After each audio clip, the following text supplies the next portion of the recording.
Hello everyone, today I will show you how to select a row in Google Sheet. Open your Google Sheet.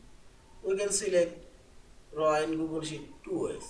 First way, drag your mouse and select whole row. Now click on this border icon. I will borderize. Also change border color, green color. And see this. Row already selected.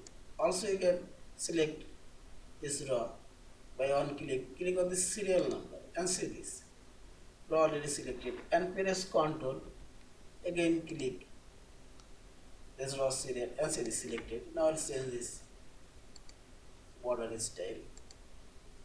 So border guide color show and see this. Simply click on this raw serial number and press Ctrl and select multiple raw. See this. Yeah, this is. Thank you for watching. Please subscribe, like, share and comments.